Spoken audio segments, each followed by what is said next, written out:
So Annie, you're one of my favorite reporters in the world in terms of just seeing what's out there, and I can sense the pain in your voice when you think about what is going on out there, where it's your job to actually talk to people and make sense of the data. So, as an economics reporter right now, how do you figure out just how bad the damage is?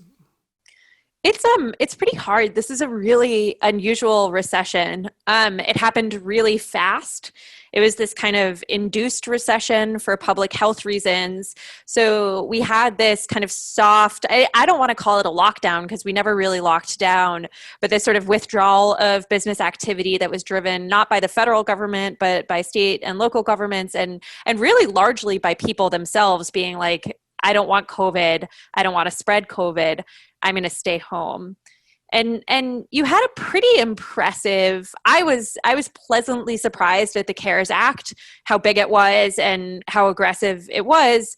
But we proceeded to do nothing on the public health front at a federal level, and we're nearing 200,000 people dead. And now we've had this really dramatic withdrawal of support. So PPP is over while businesses are still struggling.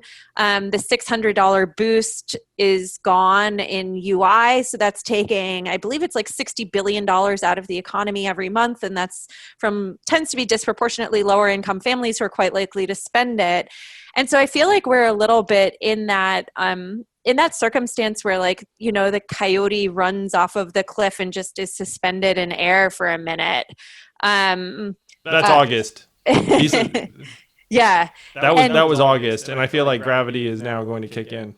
Yeah, and we still, we have these eviction moratoria. We've not seen a ton of evidence of a sharp decline in consumer spending, but that's certainly coming.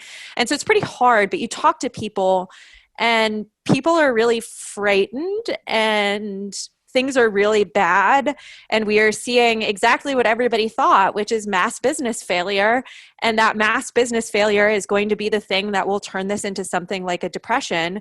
Because when your business shuts down for no good reason, your employees get laid off, you go through a bankruptcy process, you have some wealth effect. It has that knock-on effect. And so I'm really worried. This is really bad. And I think it's going to take quite some time to claw our way out of this.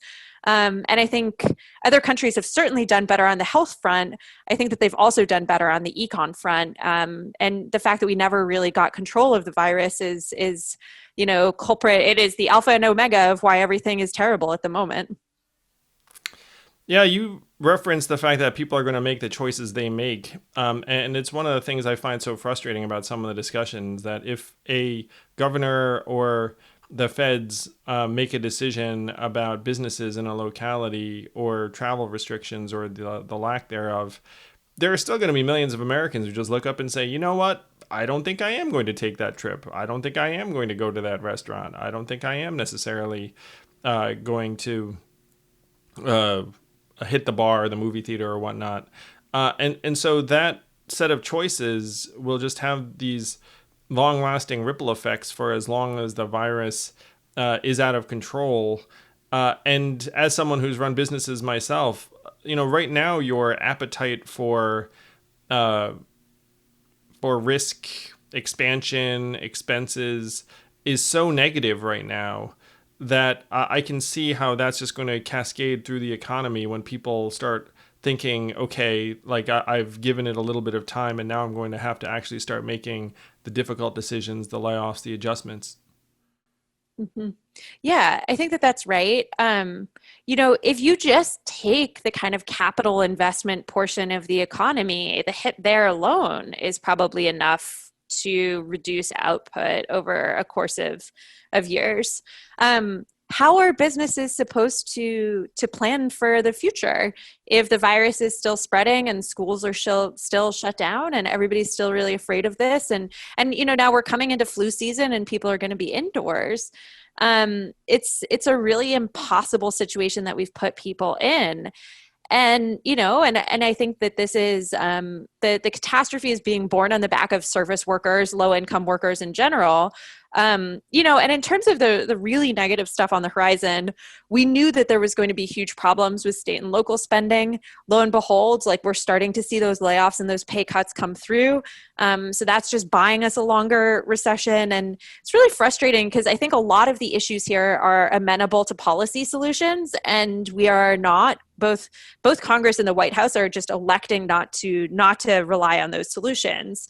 And this is so bad. And I felt like we had learned some lessons from the Great Recession in terms of just spending your way out of it and just not stopping until you saw wage growth down in the bottom of the income spectrum, and employment growth kind of across educational bands and in different racial groups and all over the country. And it's just we didn't really learn those lessons, and so this is a real mess. And again, I think that the data is not caught up to people's lived experience just in terms of how bad this is right now.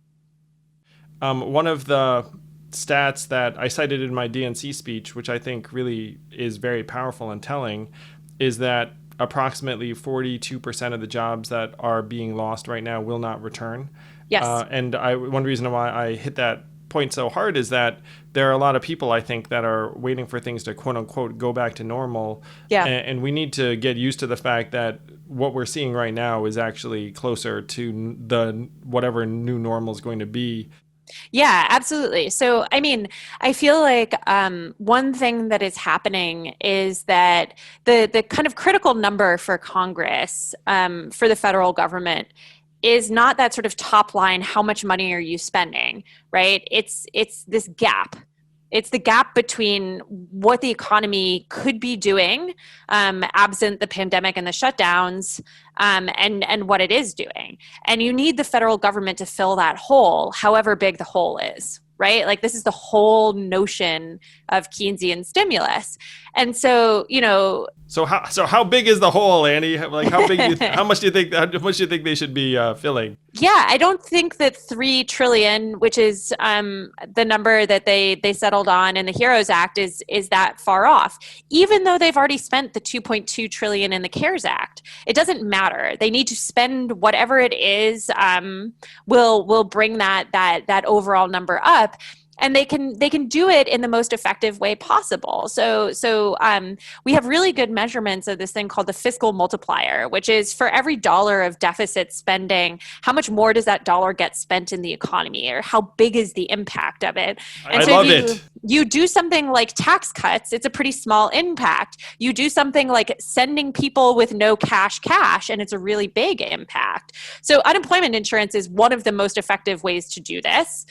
Just sending people cash is a great way to do it.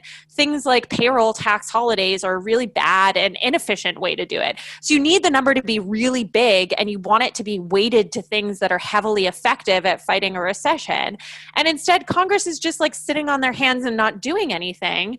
And we are going to see evictions. We are going to see job losses. We are going to see business closures. We are already seeing them. This is happening, and we know why it's happening, and we are seeing it happen in real time. And the time that they needed to start passing the stimulus was like months ago, not now. Months ago. And we still I don't agree. have the bill. And it's creating tremendous uncertainty, as you point out, because what business owner is going to be investing right now? Who is sure of the future if the future is involving this much unnecessary death and economic destruction? Yeah, I can sense your frustration. I'm frustrated. So many people listening to this too have become just fed up with our leaders' inability to act and do the basics. And there's a pandemic, which we are handling terribly. I think that's pretty clear to most everyone. And then there's the compounded economic damage, which we are also handling terribly. And like these two things together, they make people so distraught. I mean, I'm distraught and angry over this state of affairs. And your side too. I mean, I read your work, and I can feel like there is this beating heart of an agenda behind the urgency you're trying to heighten over the level of economic distress. Yeah, absolutely.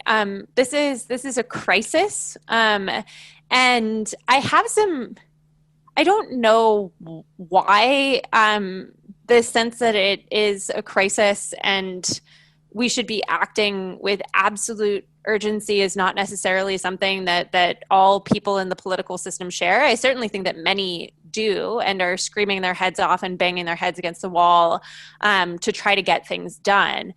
But I do think that it's an argument for having more automatic stabilizers and taking responsibility out of the hands of Congress, which is a very, very broken institution. I have a theory that it's just a theory, and I have no evidence for this, but this recession, the pain of this recession has been so concentrated among lower income workers who tend to be more disenfranchised in our political process. We've already seen wealth recover to roughly where it was before the recession and the pandemic. And just a lot of the economic pain hasn't been focused up at the top.